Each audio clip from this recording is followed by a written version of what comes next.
SC వర్గీకరణపై supreme court ఇచ్చిన చారిత్రాత్మక తీర్పుని స్వాగతిస్తున్నామని, అణగారిన వర్గాల దశాబ్దాల పోరాటానికి న్యాయం జరిగిందని గోదావరిఖని పట్టణ కాంగ్రెస్ పార్టీ సీనియర్ నాయకులు పెద్దలి ప్రకాష్ అన్నారు.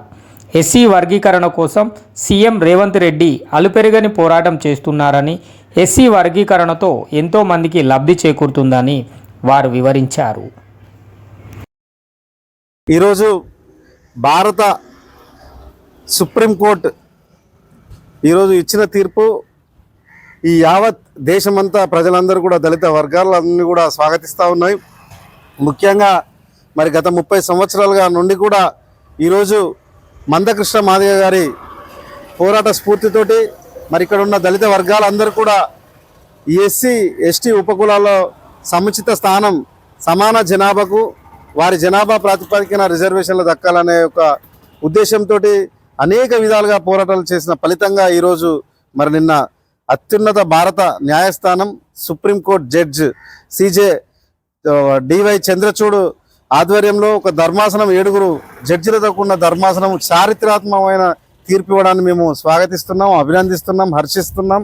మరి గత 30 సంవత్సరాలుగా కూడా మరి ఎస్సీలో ఉన్న 59 ఉపకులాలలో మరి ఏ ఒక్క వర్గానికే ఈ న్యాయం జరగకుండా అన్ని వర్గాలకు కూడా ఈరోజు ఈ కులమని కాకుండా ఎస్సీలో ఉన్న ఉపకులాలందరికీ కూడా మరి న్యాయం జరగబోతుండడం చాలా సంతోషం.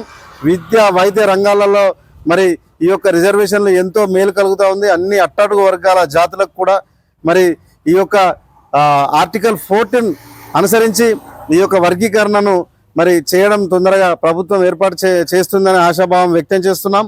గౌరవ ముఖ్యమంత్రి రేవంత్ రెడ్డి గారు నిన్న మా యొక్క శాసనసభలతో దళిత ఎమ్మెల్యేలందరితో కూడా మరి వెంటనే మేము రిజర్వేషన్ను రాష్ట్ర ప్రభుత్వంలో మరి అమలు చేస్తాం అని చెప్పి దాన్ని బిల్లు పెడదామని చెప్పి ప్రకటించినందుకు రేవంత్ రెడ్డి గారికి ధన్యవాదాలు తెలియజేస్తున్నాం. అదేవిధంగా మందకృష్ణ మాదిగ గారికి, తెలంగాణ మరి ఈ రాష్ట్రంలో ఎవరైతే ఎంఆర్పిఎస్ ఉద్యమ వీరులందరికీ కూడా అమర వీరులందరికీ కూడా మేము జోహార్లు తెలియజేస్తూ రేపు రాబోయే రోజులలో ఇది దళిత నిమ్న అట్టడుగు వర్గాల జాతులందరికీ కూడా ఎంతో ఉపయోగకరంగా ఉంటుందని చెప్పి తెలియజేస్తున్నాం.